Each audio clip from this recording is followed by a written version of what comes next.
Allahu Allahu Allahu Allah Allahu Allahu Allahu Allah Allahu Allahu Bismillahirrahmanirrahim. Alhamdulillahi rabbil alamin wassalatu wassalamu ala Rasulillah. Subhanaka la ilma lana illa ma 'allamtana innaka antal alimul hakim. Allahumma aftah alaina hikmataka wanshur alaina min khazaini rahmatika ya arhamar rahimin. Rabbana zidna ilma wa fahma ya kashifal mushkilat. اكشف الحجب عن وجوه هذه المعاني حتى نطلع على خفيات هذه المسائل واحفظنا من الخطأ والضلال فأنت موفق كل أمر وأنت علام الغيوب برحمتك يا أرحم الراحمين وهب لنا يا وهاب علما وحكمة وللرزق يا رزاق كلنا مسهلا وبالخير يا فتاح فافتح لنا وبالهدى وبالعلم كلنا يا عليم مفضلا اللهم علمنا ما جاهلنا وذكرنا ما نسينا اللهم اجعل أعمالنا خالصة لوجهك الكريم وصلى الله على سيدنا محمد وعلى آله وصحبه وبارك وسلم والحمد لله رب العالمين آمين يا رب العالمين أما بعد السلام عليكم ورحمة الله وبركاته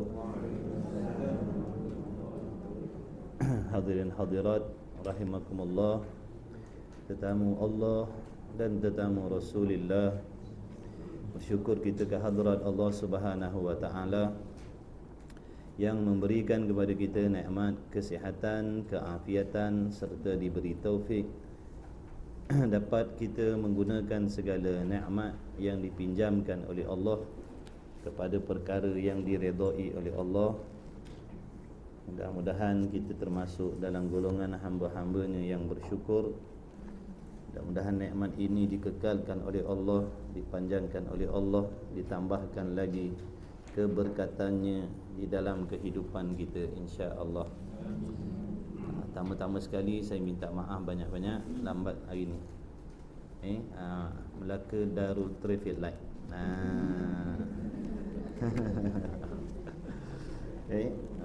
Jeng tadi daripada Allahumma salli ala Muhammad.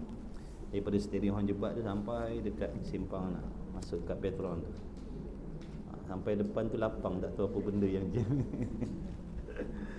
Minta maaf banyak insya-Allah. Untuk tidak melengahkan waktu, sambungan kitab Risalah Al-Misbahul Munir kita pagi ni. Muka surat berapa 40 45. Rumi 45 Jawi muka surat. Bismillahirrahmanirrahim. Sama-sama kita mengikhlaskan niat kita, dan kita mengingati dalam hati kita, dapat kita hadir ini semata-mata taufik daripada Allah Subhanahu wa taala. Insya-Allah. Qala Syekhul Musannif rahimahullah taala wa nafa'ana wa iyyakum bi'ulumihi fid dharain amin ya rabbal alamin. Huraian yang ke-6 daripada 20, wahdaniyah. Jadi di antara sifat yang wajib bagi Allah Ta'ala yang mesti diketahui serta diiktikadkan di dalam hati oleh tiap-tiap laki-laki dan perempuan yang mukallaf, yang ke-6 daripada 20, iaitu sifat wahdaniyah. Wajib pada syarak pula, kata musannif, atas tiap-tiap mukallaf, atas tiap-tiap mereka yang diberatkan hukum Allah. Wajib apa? Wajib mengetahui serta mengaku putus di dalam hatinya. Serta mengaku putus dengan makna jazam yang putus, selain daripada yakin 100% dalam hati kita, percaya sungguh-sungguh di dalam hati, kemudian putus, jazam yang putus, tidak berbolak-balik ataupun tidak ada kebarangkalian untuk mengubah kepada i'tikad yang lain. Itu makna jazam yang putus. Kalau sekadar yakin, bila tak jazam, ada harapan dia akan ubah kepada pegangan yang lain. Dengan sebab itu wajib jazam juga, putus ni Jadi jazam yang putus di dalam hatinya, hati tiap-tiap mukallaf tadi. Apa yang wajib diketahui, apakah wajib yang diyakini dan yang dijazamkan dalam hati. Akan tentu sungguh akan tentu sungguh Allah Subhanahu wa taala itu bersifat dengan satu. Qul huwallahu ahad. Katakan olehmu wahai Muhammad sallallahu alaihi wasallam bahawasanya Allah taala itu satu. Jadi di dalam ayat tersebut terlalu umum. Terlalu umum. Katakan olehmu bahawasanya Allah taala itu ahad, tunggal, satu. Tapi terlalu umum. Maka bila kita belajar ilmu sifat 20 ni, dia akan menghuraikan yang dimaksudkan dengan satu Allah Ta'ala tu dihuraikan supaya kita lebih faham. Bila kita baca Quran, contohnya wa ilahukum ilahu wahid, qul huwallahu ahad. Makna kita lebih faham yang dimaksudkan dengan satu Allah Ta'ala. Maka akan dihuraikan sebentar lagi insya-Allah. Jadi wajib atas tiap-tiap laki-laki dan perempuan yang mukallaf wajib mengetahui bahawasanya Allah Ta'ala itu satu, wajib yakin dalam hati Allah Ta'ala itu satu, wajib jazam, makna putus di dalam hati bahawasanya Allah Ta'ala itu bersifat dengan satu. Faham setakat situ? Kemudian satu Allah Ta'ala itu yang dimaksudkan Allah satu itu terbahagi kepada 3 pula. Dia nak huraikan. Sini dia nak hurai ni. Iaitu satu pada zatnya Allah. Itu yang pertama. Allah Ta'ala bersifat dengan satu, dengan maksud satu pada zatnya Allah. Ketunggalan pada zat Allah, keesaan pada zatnya Allah. Satu ni lawan dia apa? Satu lawan dia banyak ataupun berbilang-bilang. Paling kurang berbilang berapa? 2. Paling kurang berbilang 2. Maka zat Allah tak boleh dikatakan 2. Zat Tuhan tak boleh dikatakan 2 atau lebih daripada 2. Jadi satu pada zatnya Allah nanti akan dihuraikan secara tafsir. Dan pada sifatnya Allah dengan makna satu pada sifatnya Allah. Jadi sifat Allah Ta'ala juga satu. Jadi sini kita macam keliru sikit. Sifat Allah satu, tapi ni belajar sifat 20. Macam mana pula kata sifat Allah satu? Nanti akan dihuraikan. Kemudian dan satu pada af'alnya, perbuatannya Allah juga satu. Ini yang dipanggilkan tauhid, mentauhidkan, mengesakan Allah Ta'ala dengan makna jangan diduakan zat, sifat dan juga perbuatan Allah Ta'ala. Mana-mana orang yang mentauhidkan zat Allah, sifat Allah dan perbuatan Allah, tu yang dipanggil muwahhidin, orang yang mentauhidkan Allah. Mentauhidkan Allah, mengesakan Allah Ta'ala dengan makna dia mengesakan zat Allah, tidak diduakan, mengesakan sifat Allah, tidak diduakan, mengesakan af'alullah, perbuatan Allah. Kalau orang boleh tak kita duakan? Rosak tak akidah kalau duakan orang? Tak rosak. Tapi kalau menduakan Allah, rosak akidah. Kalau menduakan Allah, rosak akidah. Jadi jangan diduakan Allah. Mana dalil, mana bukti yang menunjukkan di atas pegangan dan kepercayaan kita bahawa sesungguhnya Allah Ta'ala itu satu, tidak berbilang-bilang? Mana dalilnya? Bukti yang menunjuk, bukti yang yakin, yang menunjuk di atas pegangan dan kepercayaan kita Allah Ta'ala itu satu, yakni tidak berbilang-bilang. Firman Allah Ta'ala, wa ilahukum ilahu wahid.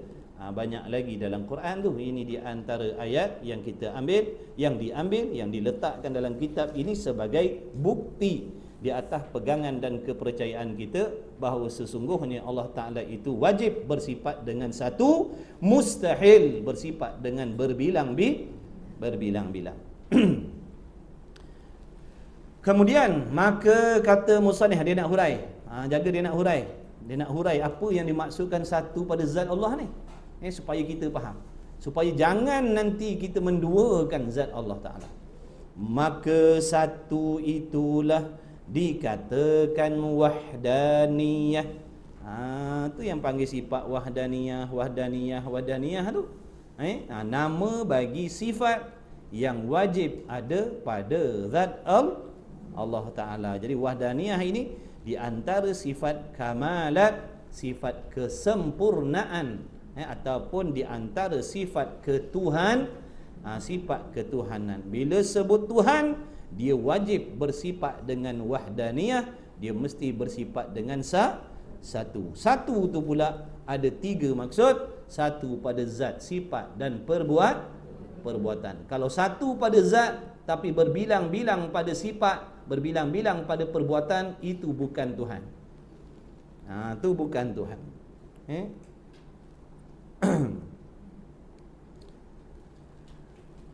Artinya, erti wahdaniyah, keesaan ataupun ketunggalan, keesaan atau ketunggalan, tidak berbilang-bilang. Jadi tidak berbilang-bilang tu nak mentafsirkan lagi maksud satu tu.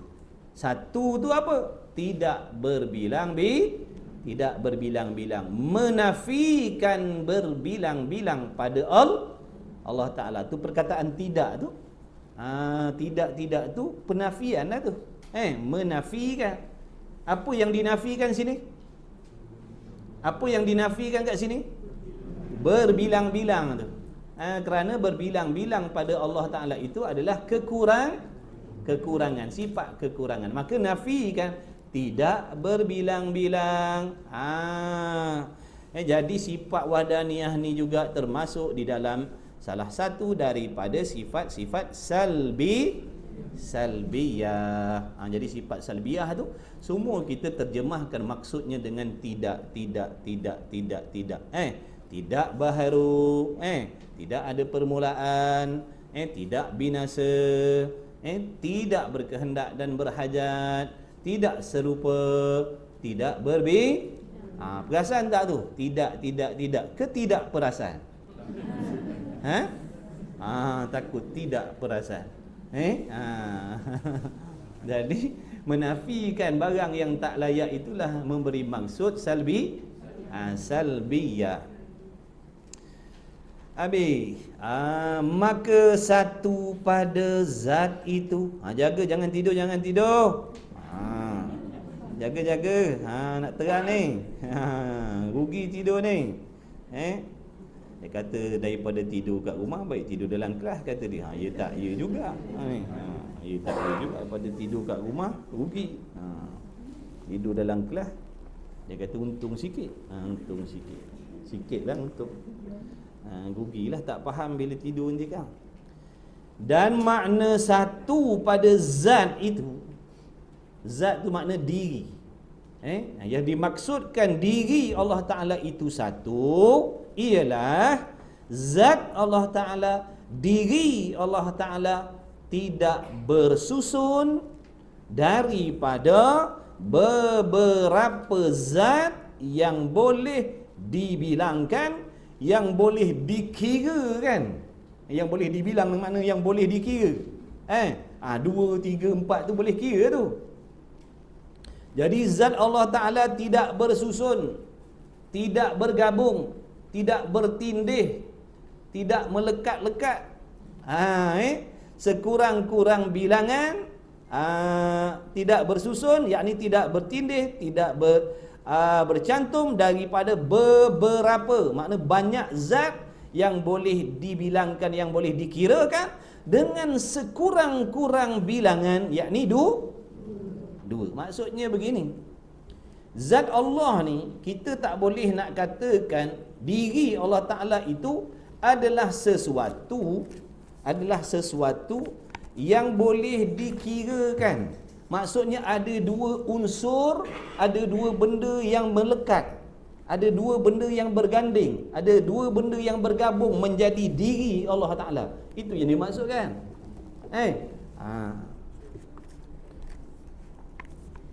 Dulu kita dah belajar dah pada bab mukhalafah dulu. Ingat balik, siapa ada ulang gaji? Semua ulang gaji. Alhamdulillah. Dalam bab mukhalafah dulu, tidak serupa Allah Ta'ala, zatnya tidak serupa dengan zat yang baharu, dengan makna zat Allah bukan jisim ataupun bukan jirim, yang mana jirim jisim ni adalah sesuatu yang terjadi daripada bahan-bahan yang melekat-lekat, yang bercantum, yang bergabung, yang bertindih menjadi satu. Faham? Dipanggil apa tu? Kam apa tu? Kam muttasil pada zat Allah. Ataupun dipanggil jirim. Jirim-jirim tu sesuatu yang diri dia tu adalah terdiri daripada bahan-bahan yang bercantum, yang bergabung, yang melekat, yang bertindih. Paling kurang ada dua benda. Satu-satu cantum jadi satu benda. Itu yang dimaksudkan tadi. Satu, kemudian satu lagi cantum jadi satu benda. Itu yang dimaksudkan bergabung sini. Maka zat Allah bukan daripada sesuatu yang bergabung daripada dua ataupun tiga ataupun empat ataupun beberapa yang bercantum-cantum yang boleh dikira-kirakan. Bukan maksud begitu. Dan makna satu zat itu ialah zat Allah Ta'ala tidak bersusun, tidak bercantum-cantum. Bersusun dengan makna bercantum-cantum. Daripada beberapa, makna daripada banyak zat, banyak unsur yang boleh dibilangkan dengan sekurang-kurang bilangan, paling kurang dua. Tak boleh. Nak katakan zat Allah tu ada dua benda, dua bahan yang bergabung menjadi diri Tuhan. Ada dua bahan bergabung menjadi diri Allah. Mustahil. Dengan bahawa bila dah diri Allah Ta'ala itu dikatakan berbilang, paling kurang dua, ada dua bahan, dua benda, dua zat yang bercantum, yang melekat menjadi diri Allah Ta'ala, dengan bahawa boleh dikerat. Zat Allah tu boleh dipotong, boleh dipisahkan. Maksud tiap-tiap sesuatu yang bergabung, yang melekat, boleh dipisahkan. Bila benda tu bercantum, makna boleh dikerat, boleh dipisahkan. Dengan bahawa zat Allah Ta'ala tu boleh dikerat, mustahil. Atau boleh dipotong dua, atau boleh dibelah dua, atau boleh dikeresek dua. Seperti bandingan dia, nak bagi tahu contoh sesuatu yang boleh dipotong, yang boleh dikerat, yang boleh dipisah-pisahkan, seperti segala zat yang baharu. Segala zat yang baharu. Makna segala zat makhluk, tak kisahlah makhluk apa pun. Maka diri-diri kita ni, zat-zat kita ni, diri-diri kita makhluk ni, alam ni, batu ke, kayu ke, pasir ke, apa ke, ikutlah. Boleh dibahagi-bahagikan diri dia. Boleh dipecahkan, boleh dipisahkan lagi, pisahkan lagi, hancurkan lagi, haluskan lagi. Kalau dalam sains tu orang dia belah sampai hancur, sampai tak boleh nak belah dah. Sampai habis dah. Kalau tak boleh sampai peringkat tak boleh nak bagi dua, kerana terlalu seni, terlalu halus sangat, sampai tak boleh bagi dah. Mula besar menumbuk, bagi sampai tak boleh nak bagi dah, sampai tak boleh menerima bagi dah. Dia ada satu je, sampai tak boleh terima bagi dah. Dipanggil apa tu? Dipanggil jauhar fardi nama dia. Dipanggil apa? Bukan jauhari yang mengenal menikah, jauhar fardi. Makna jauhar fardi ni satu makhluk Allah yang paling seni sekali, yang tak boleh nak bagi lagi dah, punyalah halusnya. Itu dipanggil jauhar fardi. Jauhar fardi itu juga makhluk Allah. Jadi jangan dikatakan kenapa Allah tu kita tak boleh nak tengok. sebab dia terlalu halus sangat. Oh, tak ada kena mengena zat Allah dengan halus ataupun kasar. Besar ataupun kecil. Yang kata halus, kasar, besar, kecil itu zat makhluk, zat jirim, zat jisim. Jadi zat Allah bukan daripada jenis macam tu. Diri Allah tu bukan daripada sesuatu yang bergabung. Paling tidak ada dua benda yang bergabung menjadi diri Allah. Macam kita ni, diri kita manusia ni bukan kata dua benda, macam-macam bahan yang Allah gabungkan nak menjadikan tubuh badan kita ni. Zat Allah dia bukan jenis bahan-bahan. Dia bukan daripada sesuatu bahan, bukan. Mukhalafatuhu ta'ala lil hawadith. Dia tak serupa dengan segala sesuatu. Jadi jangan diserupakan, jangan dikatakan Allah Ta'ala itu, diri Allah Ta'ala itu adalah sesuatu yang bergabung. Mustahil. Maka jika bersusun yang boleh dibilangkan itu, kalaulah, jika itu makna jikalau zat Allah Ta'ala itu, diri Allah Ta'ala itu bersusun, dengan makna zat Allah Ta'ala itu terdiri daripada sesuatu yang bercantum, yang boleh dibilangkan, yang boleh dikirakan, itu dinamakan dia kam muttasil pada zat. Kam muttasil. Kam tu makna bilangan, muttasil tu maknanya yang bercantum. Kan ada dua tadi, bahan A, bahan B. Ni berbilang lah. Bahan A, bahan B, orang panggil dah berbilang lah. Kan tadi sekurang-kurang bilangan kan dua. Jadi ada dua benda yang bercantum. Nampak tak? Berbilang tapi bercantum. Berbilang tapi bercantum. Bila dah cantum nampak macam satu. Tapi hakikatnya dia berbilang daripada dua benda bercantum menjadi satu. Ini yang dimaksudkan dengan kam muttasil. Contoh macam sebiji batu. Agak-agak daripada batu tadi ada berapa juta debu-debu, pasir-pasir yang bercantum menjadi sebiji batu tu. Tu kam muttasil lah tu. Nampak sebiji, tapi hakikatnya terdiri daripada jutaan debu pasir yang bercantum. Itu maksud kam. Bukan kam-kam. Tahu kam-kam? Itu janjan budak-budak tu. Kam-kam. Yang Mak Sentul jual tu. Tu kam-kam ni bukan kam-kam, ni kam bilang-bilangan ataupun bilangan yang bercantum menjadi satu. Maka zat Allah maha suci, zat Allah daripada kam muttasil. Zat Allah bukan kam muttasil. Kam muttasil ni jirim. Faham? Boleh? InsyaAllah. Maka zat Allah bukan daripada sesuatu bahan ataupun zat yang bergabung menjadi satu. Paling kurang dua bahan bercantum menjadi diri Allah. Mustahil. Itu dipanggil kam muttasil. Nampak satu tapi hakikatnya berbilang. Dipanggil kam muttasil pada zat. Maka kam muttasil pada zat itu mustahil. Mesti tidak sekali-kali pada Allah. Mustahil itu makna mesti tidak sekali-kali pada zat Allah. Zat Allah bukan daripada jenis kam muttasil. Ertinya, dia nak terjemah lagi. Kam muttasil tu apa? Erti kam muttasil bilangan, bilangan yang berhubung ataupun yang bercantum pada zat. Bilangan yang bercantum pada zat. Macam batu tadi lah. Contohnya macam batu tadi lah. Bilangan yang bercantum pada diri batu tu. Ada banyak pasir bercantum jadi sebiji batu. Itu yang dimaksudkan bilangan yang bercantum pada zat. Dan juga boleh dikatakan jisim. Maka panggil jisim lah. Kalau dah bercantum begitu, namanya jisim. Allah bukan jisim. Dulu dalam bab mukhalafah dulu dah belajar tak?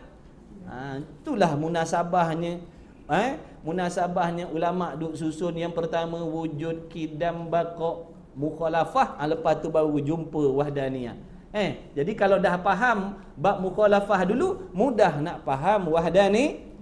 Dia ada hubung kait sebab dia ada sebut benda yang dah belajar dulu. Nampak tak tu?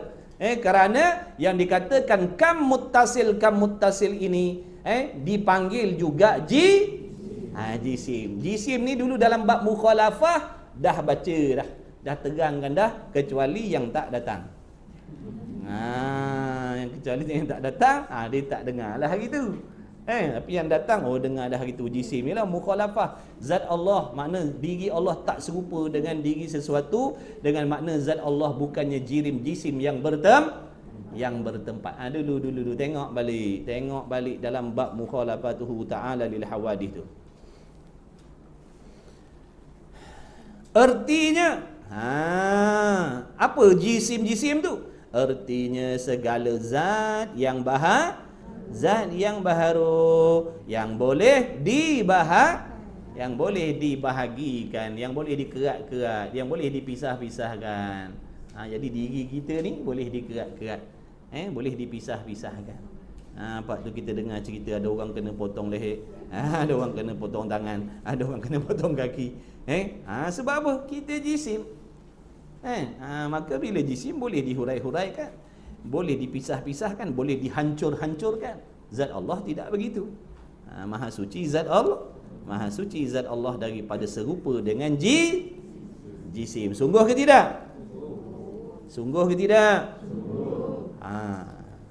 Jangan tidur.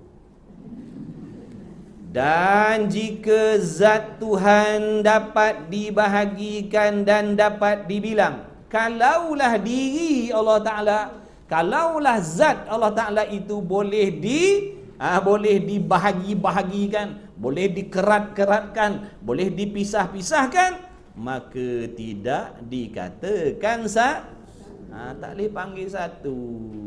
Dah boleh kira, dah boleh kerat, dah boleh bagi dua, bukan satu lah. Bahkan dikatakan menyerupai dengan makhluk pula. Bahkan kalau diri Allah Ta'ala itu boleh dikerat, boleh dipotong, boleh dipisah, ataupun terdiri daripada beberapa unsur ataupun zat yang bercantum, yang bergabung menjadi satu, dikatakan Allah Ta'ala itu menyerupai dengan makhluk pula. Serupa dengan makhluk lah kalau macam tu. Padahal serupa dengan makhluk ni dulu dah belajar dalam mukhalafah mustahil, mesti tidak sekali-kali Allah serupa dengan makhluk. Sungguh ke tidak?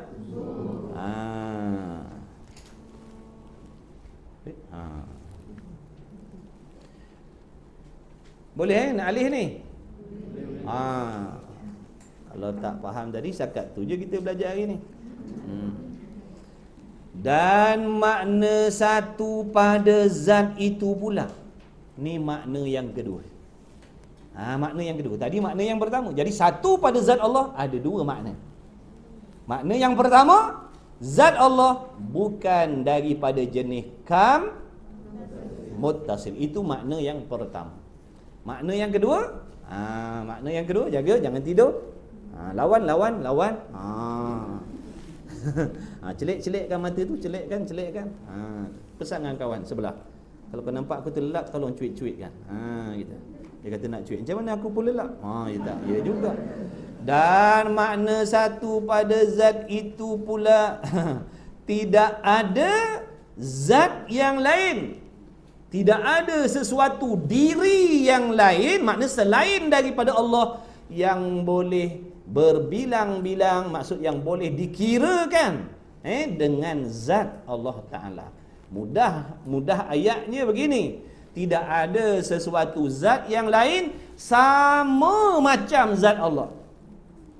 Tidak ada sesuatu yang lain sama ada di alam dunia, di alam akhirat, di alam nyata, di alam ghaib, alam malakut, alam jabarut, alam apa pun, di mana-mana pun tidak ada sesuatu yang dirinya macam diri Allah, yang dirinya serupa macam zat Allah. Mustahil. Kalau ada, panggil berbilang tak? Kalau contohlah di tempat lain, contoh tuan-tuan, sebab tu saya cakap jangan tidur tadi. Takut salah faham nanti kan. Andai katalah ada di planet Pluto contohnya, ada suatu benda yang dirinya macam Allah, makna dah panggil berbilang tak tu? Dah panggil berbilang lah. Sebab dah ada yang serupa macam diri Allah, makna bukan satu lah.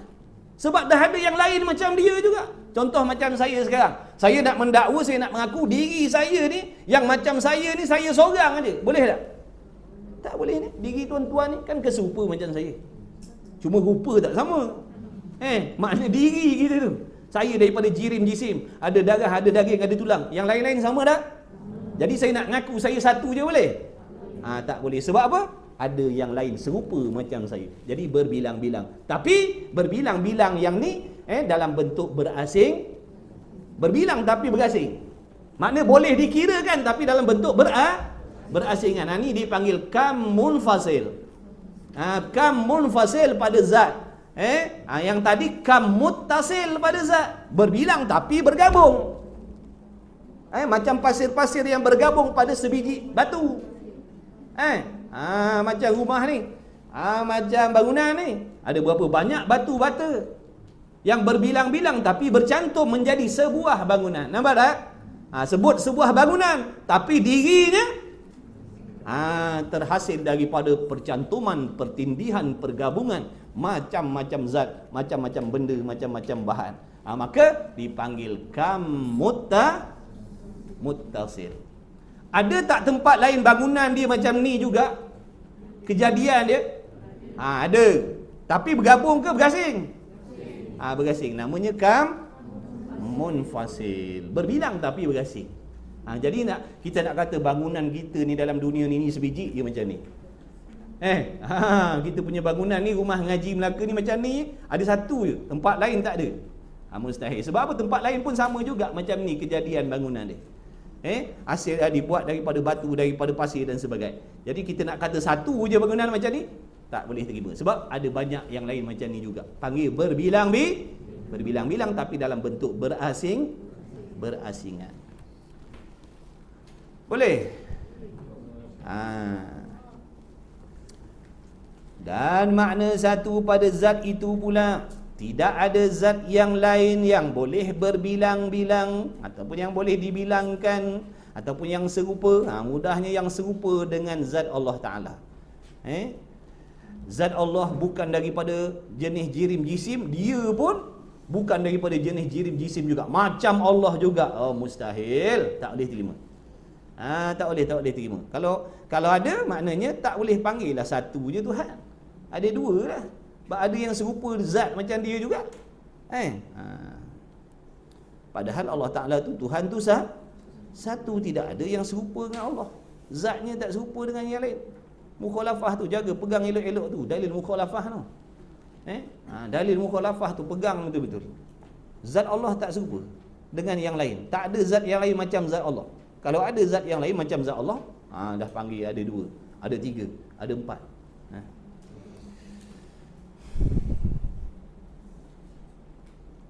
Maka jika ada zat yang lain seperti zat Tuhan, kalaulah ada diri yang lain, sesuatu yang lain, dirinya macam diri Allah, yang boleh berbilang, maknanya yang boleh dikirakan dengan Tuhan, maka dinamakan dia kam munfasil pada zat. Bilangan yang berasingan pada zat Allah. Artinya bilangan yang berasing-asing pada zat, maka tidak dikatakan satu juga. Tak boleh juga nak katakan Allah tu satu. Kenapa tak boleh nak katakan Allah satu? Sebab dah ada yang lain macam dia. Sebab itulah kam munfasil ni juga mustahil.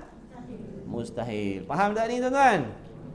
Insya-Allah. Jadi jangan sekali-kali beriktikad ataupun mengatakan ada sesuatu yang lain macam Allah Ta'ala. Kalau ada sesuatu yang lain macam Allah, dengan sendiri dia dah menafikan ketunggalan Allah. Dia dah menduakan Allah. Padahal Allah tu satu. Wa ilahukum ilahu wahid. Tuhan kamu satu, tidak berbilang-bilang. Artinya bilangan yang berasing-asingan pada zat, maka tidak dikatakan satu juga. Habis dah tu. Cerita pasal satu pada zat dah habis. Cerita keterangan satu pada zat dah habis. Asalnya tadi Allah wajib bersifat dengan satu. Itu yang kata saya cakap tadi terlalu umum. Terlalu umum. Allah tu satu. Terlalu umum. Ramai je yang percaya Allah tu satu. Tapi dalam masa yang sama, nampak tak? Ada yang beriktikad ada Tuhan yang lain. Ataupun beriktikad ada benda yang lain sifatnya macam sifat Allah. Dia tak sedar. Benda tu juga menafikan ketunggalan Allah. Yang perlu kepada pencerahan ni supaya kita faham betul-betul maksud satu tadi. Sama macam mukhalafah dulu lah. Allah tak serupa, terlalu umum.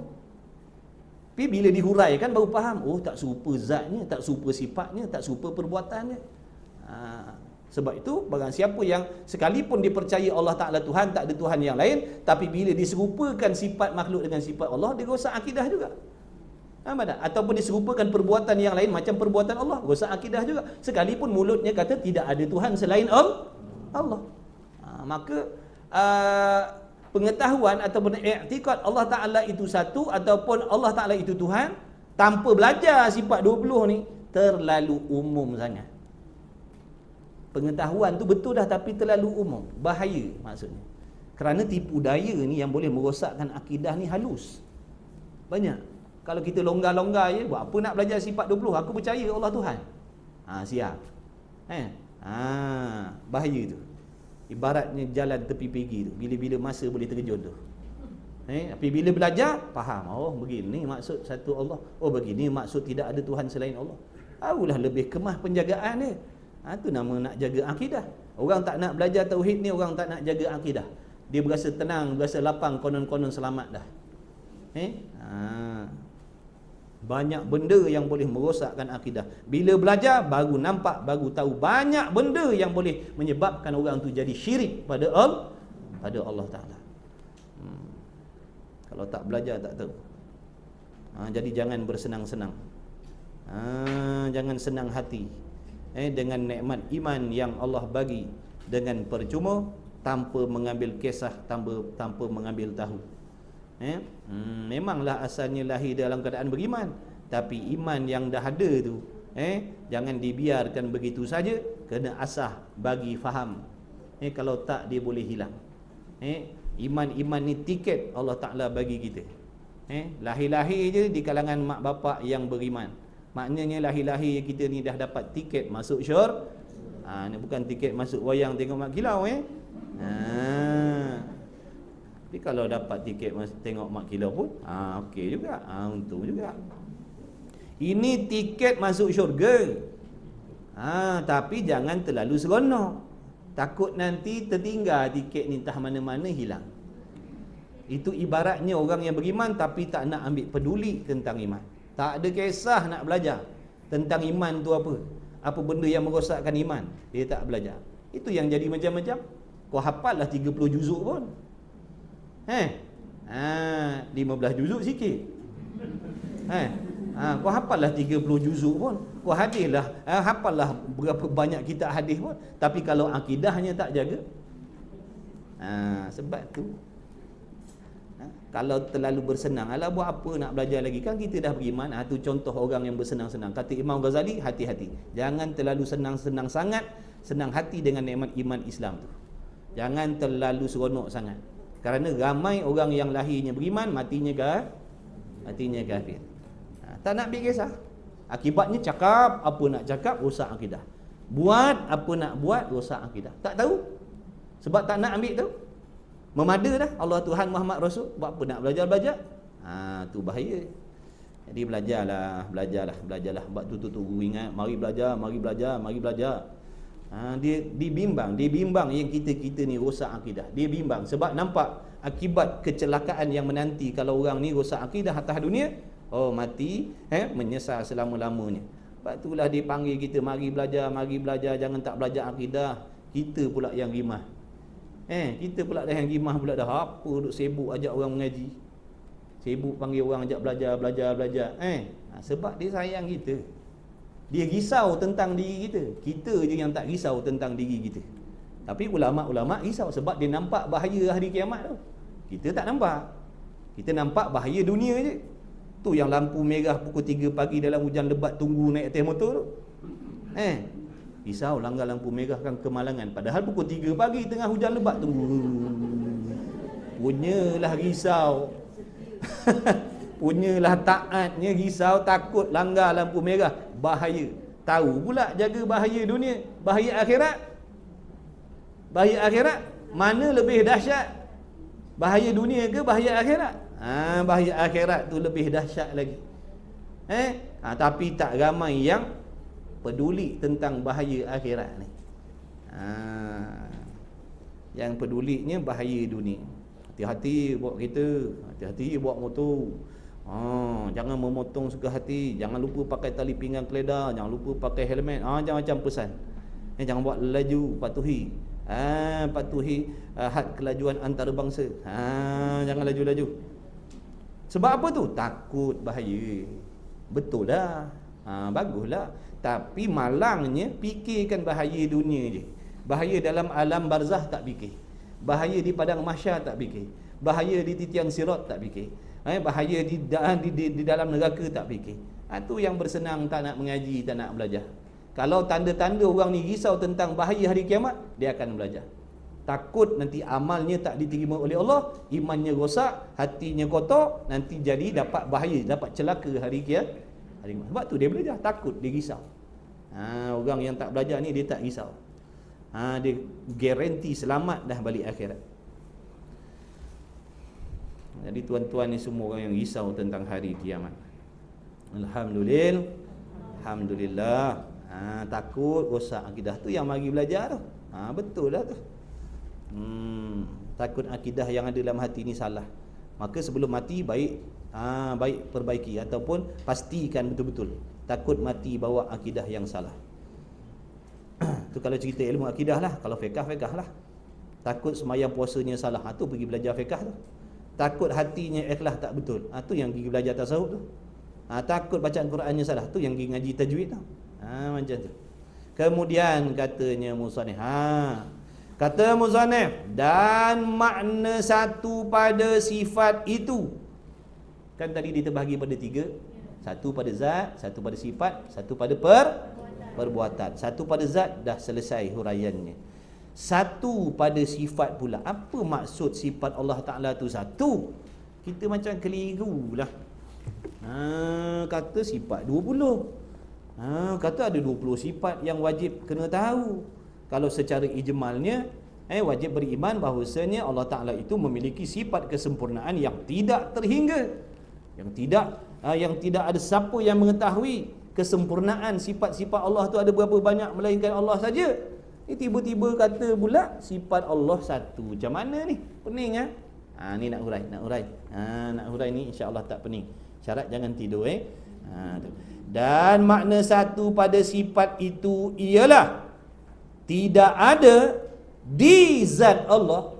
Dah cerita sifat. Sifat dah tentulah duduk pada zat. Dan makna satu pada sifat itu ialah tidak ada di zat Allah Ta'ala dua sifat umpamanya daripada jenis yang satu. Maksudnya begini, tidak ada dua sifat daripada jenis yang satu. Yang dikata Allah ada 20 sifat yang tak boleh tidak, yang kena belajar, Allah Ta'ala itu memiliki segala sifat kesempurnaan yang tidak terhitung. Itu ditilik kepada jenis yang berbeza.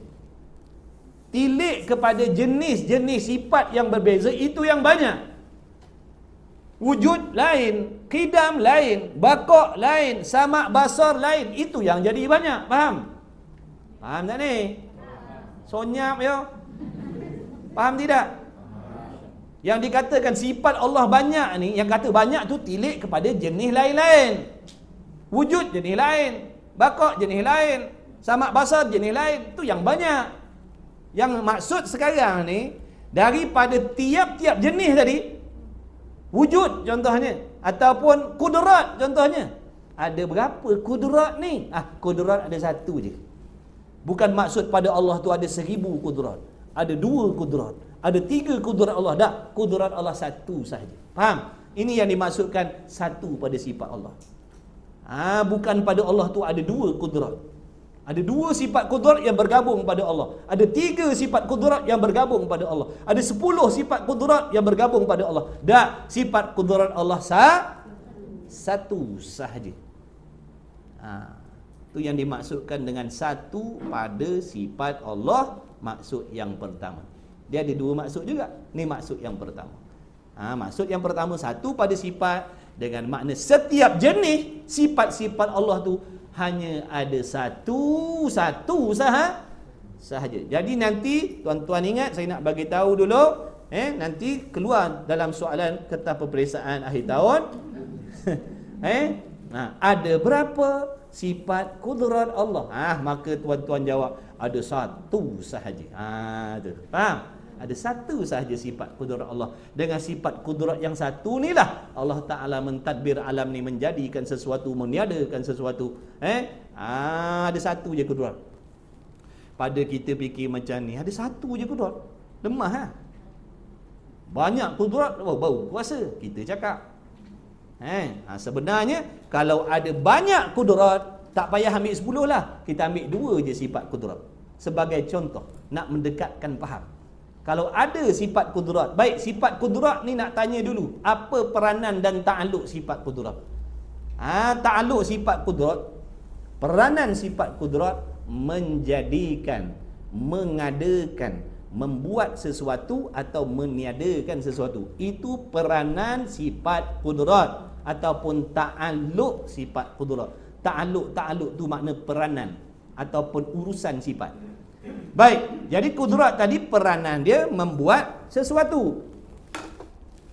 Kudrat tadi peranan dia membuat sesuatu, menjadikan sesuatu daripada tiada kepada ada. Sebagai contoh, ni sebagai contoh tuan-tuan, nak dekat faham. Contoh ni perlu sangat-sangat, perlu sangat-sangat kena ada contoh ni kerana nak mendekatkan faham. Kerana kalau tak ada contoh ni, faham kita jauh, duduk kat London sana. Bila ada contoh, dia dekat kat muka pintu tu. InsyaAllah ni nak bagi contoh ni, nak dekatkan faham. Kalau ada 2 sifat kudrat, kadang dipikir kalau banyak kudrat lagilah kuasa Tuhan. Betul? Kita fikir macam tu lah. Lagi banyak kudrat, lagi kuasa lah, lagi hebat lah.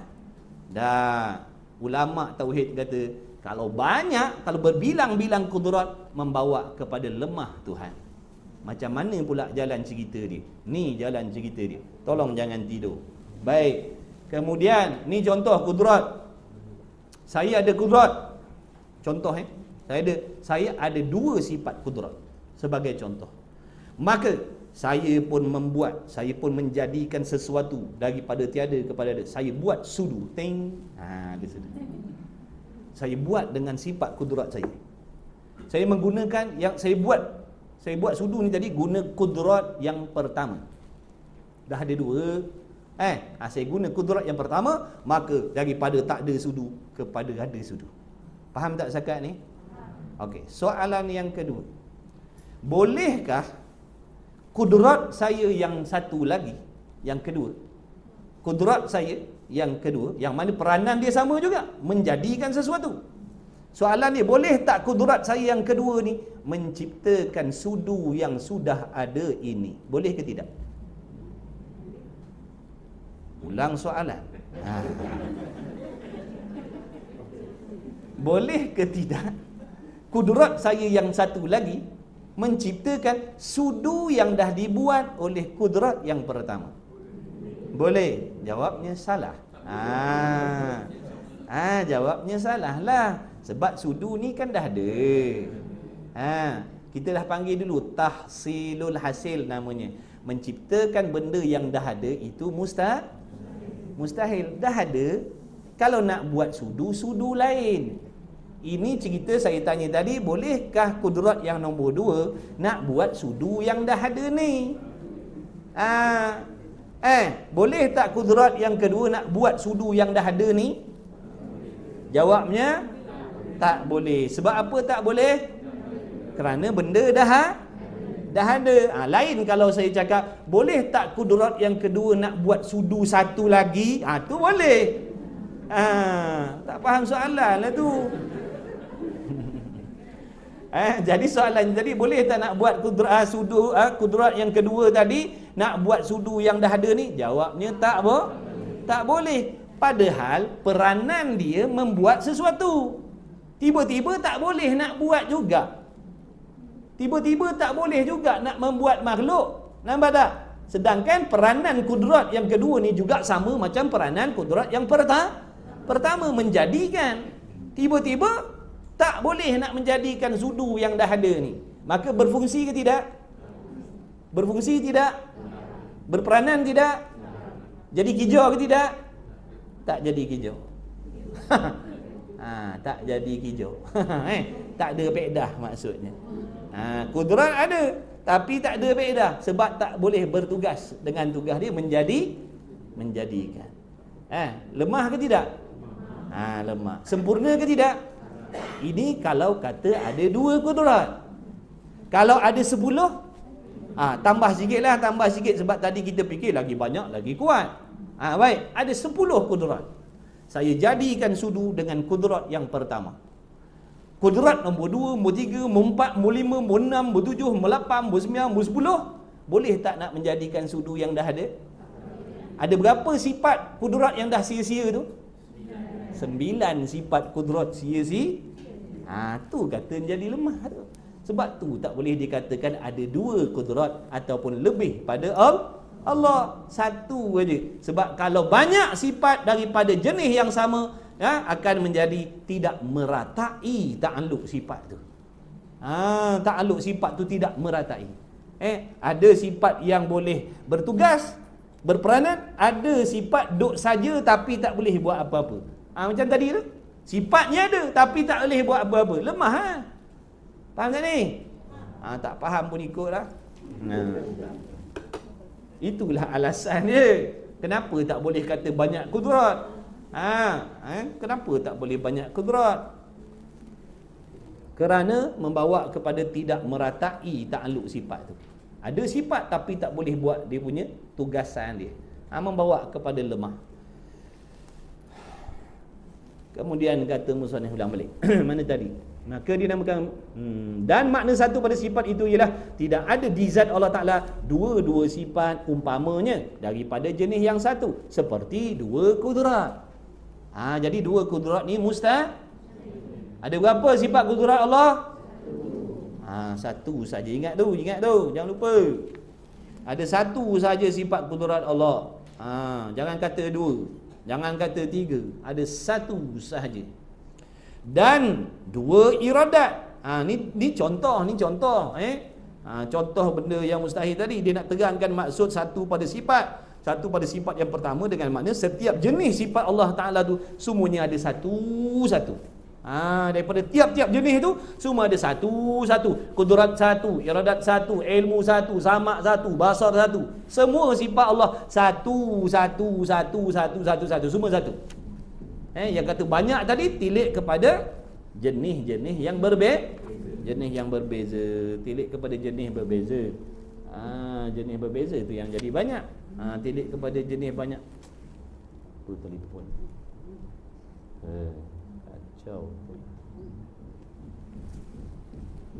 Baik.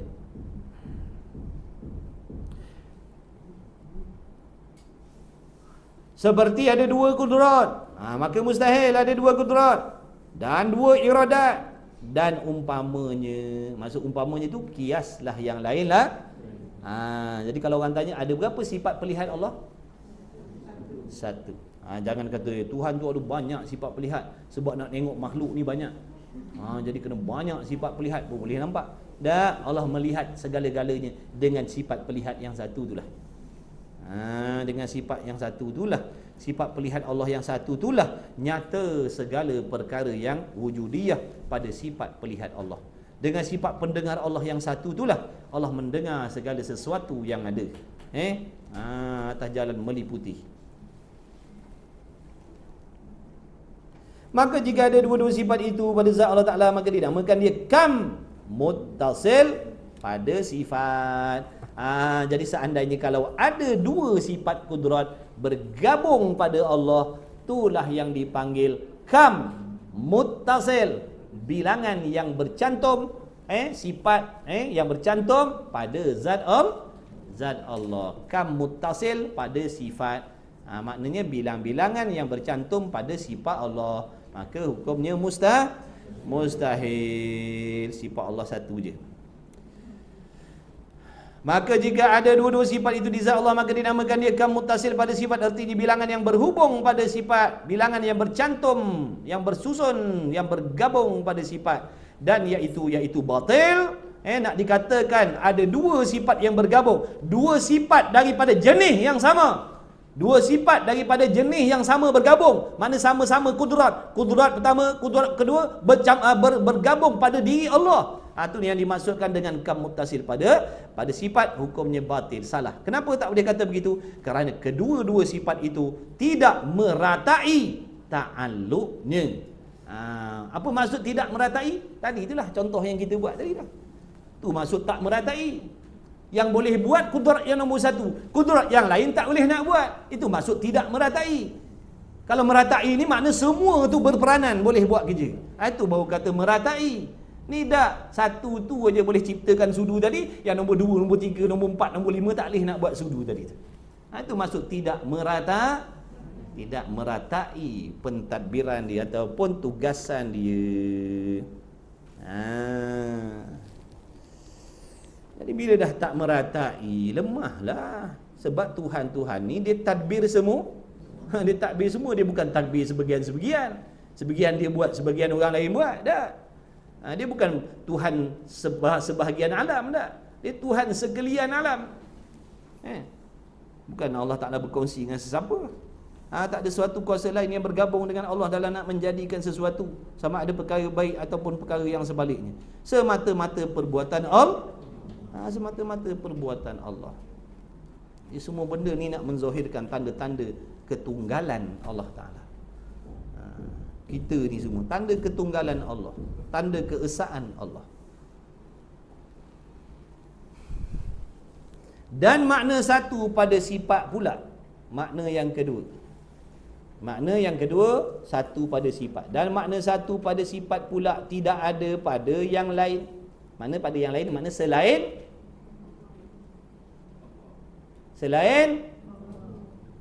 dan makna satu pada sifat pula tidak ada pada yang lain. Apa maksud pada yang lain?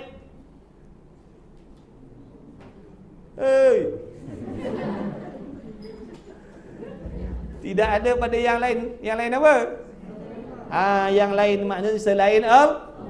Yalah, kena tanya, takut tak faham.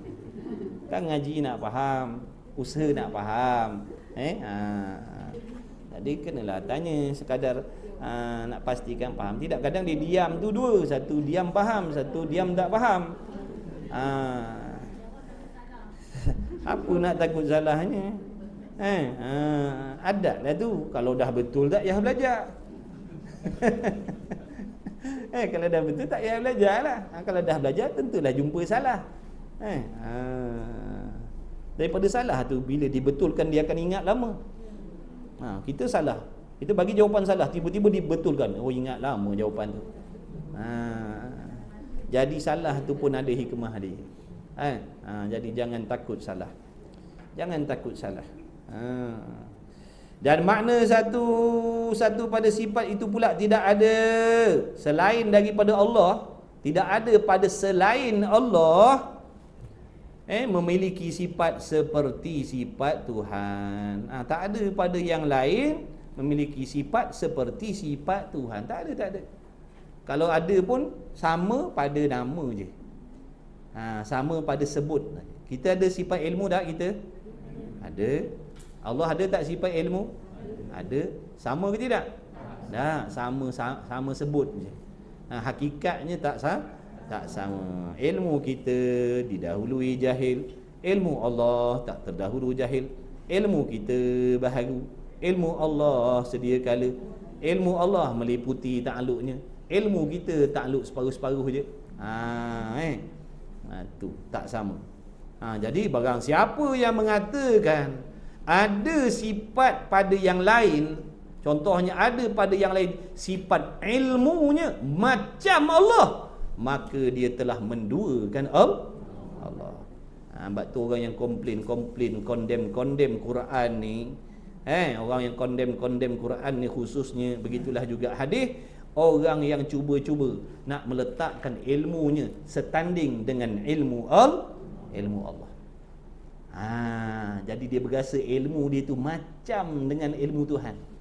Sebab tu dia kata, pada pandangan saya hukum ni dalam Quran ni tak berapa relevan. Dia fikir dengan kepala otak dia tu. Sebab apa dia fikir macam tu? Dia berasa ilmu dia macam ilmu Tuhan. Kalau dia merendah diri, dia betul-betul yakin tidak ada tandingan ilmu pengetahuan Allah, begitu maha sempurnanya ilmu pengetahuan Allah, ilmu kita ni boleh dikatakan tak sempurna, memang tak sempurna sungguh, dia tak akan berani nak cakap macam tu. Sebab tak kenal Tuhan lah tu, duk petikai hukum hakam Allah dalam Quran tu. Pada pandangan saya, apa pandangan? Kalau Quran tu yang membuatnya, yang menerbitkan tu orang macam kita, ataupun doktor-doktor ke profesor-profesor atas dunia ni yang mereka cipta Quran, boleh kita nak bagi pandangan. Pada pandangan saya tak betul Quran yang profesor ni buat ni. Boleh. Sebab sama makhluk, ilmu lebih kurang. Ini Tuhan maha sempurna, maha suci daripada jahil. Tak ada sebarang jenis jahil dan yang seumpama jahil pada ilmu pengetahuan Allah. Tiba-tiba kita yang Allah bagi pinjam akal, baru pinjamkan bagi tahu sikit-sikit. Pada pandangan saya, ni kata, nampak tak? Bahaya tak kenal Tuhan ni. Macam unta buta yang berlari. Orang jahil ni macam unta buta yang berlari, kata Imam Ghazali. Habis dia langgarnya. Bukan pokok kurma dia langgar, dengan tuan-tuan dia langgar. Dah buta. Tu dengan Tuhan-Tuhan langgar tu. Allah bagi pinjam akal sikit je, lawan Tuhan balik. Bagi pandangan pada Tuhan pula. Pada pandangan saya, ayat ni tak berapa sempurna. Hukum ni tak berapa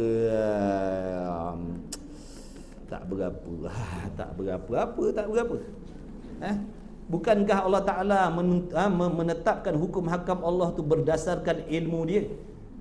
Ke Allah Ta'ala main perintah aja hukum dalam tu tanpa dia kehendak, tanpa dia tahu? Kena Tuhan betul-betul, barulah jadi merendah diri dengan Tuhan. Tak berani dengan Tuhan. Berani dengan Tuhan tu, dia berasa apa yang dipikirkan tu lebih elok daripada apa yang Allah dah buat. Na'udzubillah min zalik. Bahaya tak belajar akidah ni, tuan-tuan. Ataupun dia merasakan diri ilmunya setaraf dengan ilmu Tuhan, ataupun merendahkan ilmu Tuhan. Syirik lah, akidah murtad lah. Sifat pula tidak ada pada yang lain seperti sifat Tuhan. Tidak ada sifat yang lain sama seperti sifat yang ada pada Tuhan, yang boleh, sebagai contoh, yang boleh mengadakan macam Tuhan. Dia ada kuasa boleh membuat macam Allah, mengadakan sesuatu macam Allah, daripada tak ada kepada ada. Dia boleh buat sama macam Allah. Mustahil tak boleh pada akal sekali-kali. Boleh memberi manfaat macam Allah memberi manfaat. Dia pun ada kuasa memberi manfaat juga. Mustahil. Barang siapa yang beriktikad ada sesuatu makhluk yang boleh memberi manfaat macam Allah, rosak akidah dia. Sebab tu jangan kita beriktikad ada sesuatu yang boleh memberi manfaat. Yang boleh memberi manfaat ni hanya Allah. Jangan kita iktikad usaha kita boleh memberi manfaat, usaha kita boleh menghasilkan sesuatu. Usaha kita makhluk, usaha kita juga dijadikan oleh Allah. Usaha kita ni masuk dalam erti kata selain Allah. Selain Allah tidak boleh memberi bekas, sekalipun memberi bekas yang baik, memberi kesan yang baik ataupun memberi kesan yang buruk. Yang hanya boleh memberi kesan baik buruk ni hanya Allah sahaja, tidak ada yang lain. Sungguh ke tidak?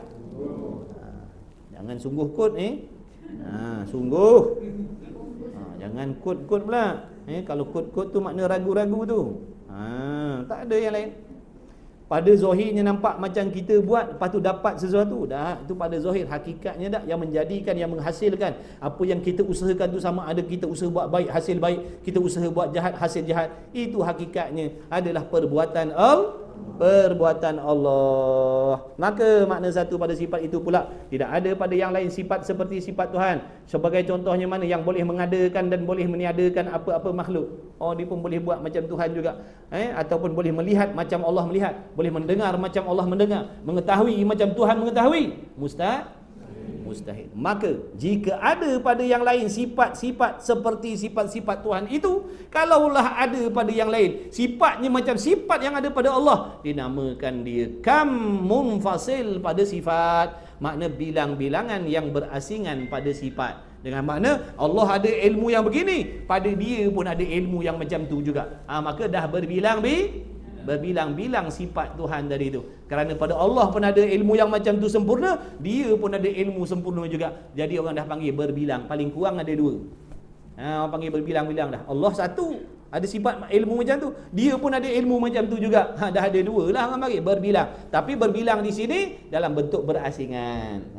Berasingan. Maka bila berbilang dalam bentuk berasingan dipanggil kamun munfasil pada sifat. Artinya bilangan yang berasingan pada sifat, maka tidak lagi dikatakan satu. Tak boleh panggil satu lah, sebab dah ada yang lain ilmunya macam Allah. Okey, last. Dan makna satu pada perbuatan itu. Boleh lagi sikit lagi dulu boleh je berhenti 11.30 tak? Dulu kelas kita mula 10.30, habis 11.30. Dululah sebelum ni.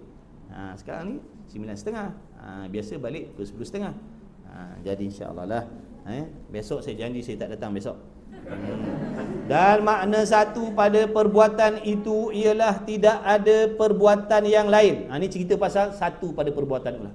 Wajib mengesakan zat Allah, wajib mengesakan sifat Allah, wajib mengesakan perbuatan Allah. Ni yang kadang berlaku syirik ni.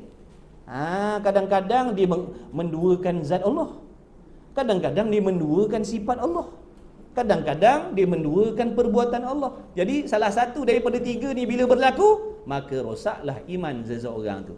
Jadi kita kena jaga tiga-tiga ni. Jangan sesekali menduakan zat Allah, menduakan sifat Allah, menduakan perbuatan Allah. Jadi nak jaga diri daripada jangan terjatuh kepada nak menduakan zat, sifat dan perbuatan ni, kena faham terlebih dahulu. Kena tahu dulu baru boleh jaga. Kalau tak tahu nak jaga macam mana? Dan makna satu pada perbuatan itu ialah tidak ada perbuatan yang lain bersekutu. Tahu bersekutu? Maksud berkongsi. Tidak ada perbuatan selain Allah yang berkongsi. Tidak ada suatu usaha yang lain, kuasa yang lain bersekutu bersama-sama dengan Allah Ta'ala, dengan perbuatan Allah Ta'ala. Contohnya dalam nak menjadikan alam ni, bersekutu ada suatu kuasa lain, bercampur, bergabung dengan Allah, maka jadilah alam ni. Jadi alam ni terhasil adalah daripada pergabungan kuasa Allah dengan kuasa yang lain. Mustahil.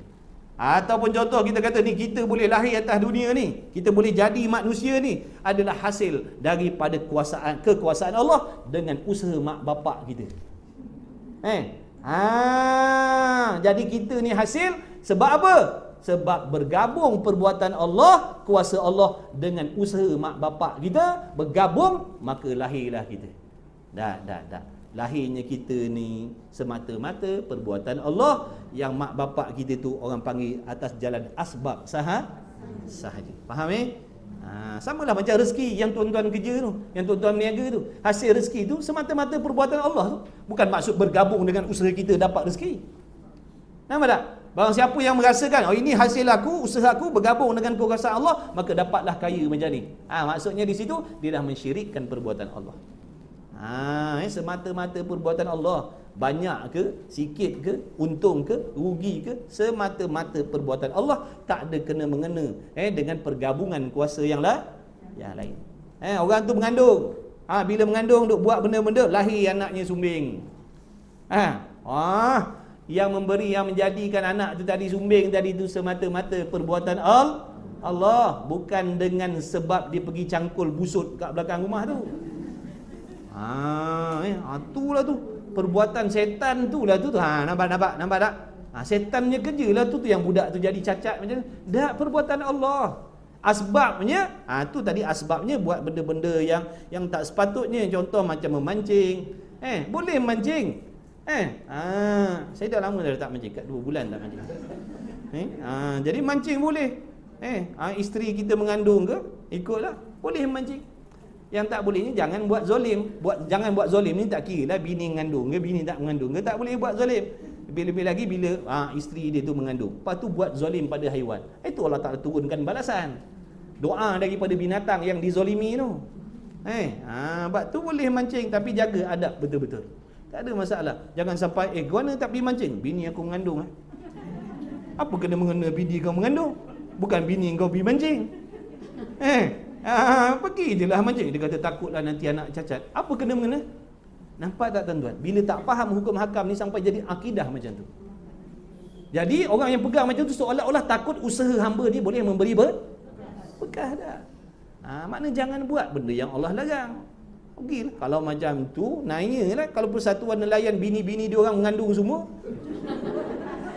pakat-pakat tak turun ke laut lah. Beratlah kita tak boleh nak makan ikan. Kalau ada mahal lah. Kenapa harga ikan mahal sekarang? Persatuan nelayan tak turun laut sebab bini-bini dia orang semua pakat-pakat mengandung, tak tahulah serentak. Pakat-pakat mengandung semua tak turun ke laut sebab takut anak cacat. Berat. Pergi je lah. Dah usaha kita nak cari rezeki. Cuma jangan buat zolim pada haiwan. Sebab tu nak mancing pun kena mengaji. Nak mancing pun kena mengaji. Apa pun yang kita buat kena ada ilmu. Bila ada ilmu kita tahu. Boleh mancing, cuma jangan buat zalim pada haiwan begini. Sebab haiwan pun doa agak pada Allah. Dapat ikan contohnya, kita tak nak makan, kita buang di hidup-hidup atau tengah panas tu biar dia mati begitu. Tak boleh lah. Tak nak pakai, masukkan balik dalam air. Jangan biar dia mati gerah kita. Kalau buat zalim pada haiwan, kalau kita bakar sampah kat situ ada semut ke, ada apa kan itu. Kalau dah sampai menyakiti, haruslah kita bunuh dia. Tapi jangan seksa dia. Kita nak bakar sampah. Nak halau, jenuh nak halau. Kita bukan Nabi Sulaiman. Kalau kita Nabi Sulaiman, wahai semut-semut, lari aku nak bakar ni. Lain ni dah. Bukan dia geti dia cakap. Dah siapa suruh situ? Kan tak bakar sampah kan jadi masalah pula. Bakar tadi. Yang dia duduk kat situ tak boleh nak elak. Nak buat macam mana? Cuma jangan pergi saja-saja pergi bakar sampah atas sarang dia. Sebab tu hukum nak qada hajat. Hukum nak qada hajat, jangan kencing dalam lubang. Sebab tu bewak dia dalam tu. Naik bewak mati lemah dia dalam tu. Sumpah dia binatang. Tu dalam kitab fiqh tu ada hukum adat nak qada hajat. Jangan qada hajat kat sini, jangan qada hajat kat air yang tenang itu. Ada cerita dia semua ada. Sampai kencing berak pun dibahaskan dalam agama ni. Punyalah sempurna ni Islam. Cuma kita yang tak nak ambil tahu. Padahal semua ada. Cuma jangan buat zalim. Kalau nak bunuh binatang, jangan bunuh dengan cara zalim. Duk letak mercun bola dekat cicak lah. Letak mercun bola kat perut tikus lah. Jangan tu zalim.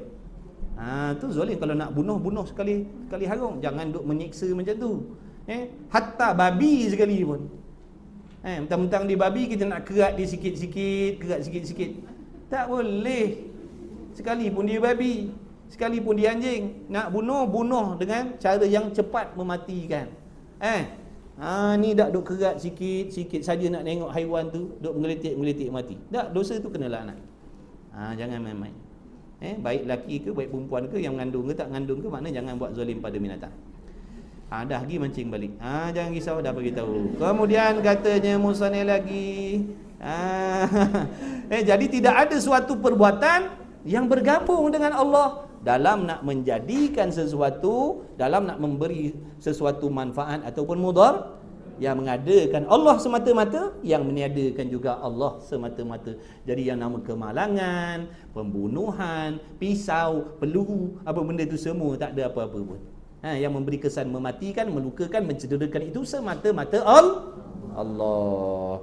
Cuma yang kata kena tembak, kena bunuh, kena pisau tadi asbab. Asbab yang tak boleh memberi asbab yang tak boleh memberi berkah walau sedikit pun. Tak ada kena mengena dengan selain Allah. Jadi wajib mengesahkan perbuatan Allah. Tidak ada perbuatan yang lain bersekutu dengan perbuatan Allah Ta'ala. Maka jika ada perbuatan yang lain yang bersekutu dengan perbuatan Allah, maka dinamakan dia kam muttasil pada perbuatan. Dan iaitu kam muttasil, makna bilang-bilangan yang bercantum pada perbuatan. Batil, salah, kerana tiap-tiap daripada dua perbuatan itu tidak dikatakan perbuatan Tuhan dengan sepenuh. Tak boleh nak katalah Allah yang mentadbir sekalian. Sebab apa bagi dua tadi? Langit Allah buat, bumi yang lain. Tak boleh nak kata dia Tuhan sekalian alam. Sebab bagi-bagi tugas dah. Dikatakan Allah tu Tuhan sekalian alam. Kenapa? Kerana dia yang menjadikan, dia yang menciptakan segala sesuatu. Daripada sebesar-besar sampai dah seseni-seninya, semuanya dijadikan oleh Allah. Tak ada kena mengena dengan yang lain. Itu buat panggil Tuhan sekalian alam. Bukan Tuhan sebahagian alam. Tuhan sekalian alam. Semuanya ditadbir oleh Allah. Bukan ada pergabungan dengan kuasa lain. Tidak. Maka jika maka dinamakan kam muttasil pada perbuatan, dan iaitu batil kerana tiap-tiap daripada dua perbuatan itu tidak dikatakan perbuatan Tuhan dengan sepenuh. Maka bila dah perbuatan Allah tu tidak sepenuh, tidak meratai, maka tidak boleh lagi, tak layak nak dikatakan sebagai itu. Tak layaklah nak panggil Tuhan. Tak berkuasa lah kalau macam tu, lemah lah, takbir sebahagian je. Sebahagian lain orang punya. Kerana makna Tuhan itu, Tuhan tu maknanya Tuan. Dia huraikan lagi makna Tuhan tu nak bagi kita faham. Bila sebut Tuhan ni Tuan, pemilik maksudnya. Tuhan tu Tuan, empunya, pemilik sekalian perkara, termasuklah diri kita. Kita ni milik Tuhan. Suami kita milik Allah. Isteri kita milik Allah. Anak-anak kita milik Allah. Bukan milik kita. Sebab tu bila dia nak ambil, dia ambil. Harta kita, jawatan kita, milik Allah. Bila dia nak ambil, dia ambil. Sihat kita, ilmu kita, taufik, iman, Islam, semua dia punya. Bila-bila dia nak ambil, dia ambil. Itu nama Tuhan. Tuan empunya, pemilik. Jadi kita jangan lupa, kita ni dimiliki oleh Allah. Tak boleh rapat, dia tak bagi. Rapat dia kata jangan. Gitu. Maka tidak boleh lagi dikatakan Tuhan kerana makna Tuhan itu Tuan sekalian perkara. Dan apabila ada dua, nescaya dikatakan Tuan setengah perkara. Dan yang terakhir, last. Dan makna satu pada perbuatan pula. Ini makna yang kedua. Satu pada perbuatan yang pertama tadi faham dah. Tidak ada suatu perbuatan lain yang bergabung dengan Allah dalam nak menjadikan sesuatu atau meniadakan sesuatu. Dan makna satu pada perbuatan pula, tidak ada perbuatan daripada yang lain yang berasingan. Ni cerita tak bergabung ni.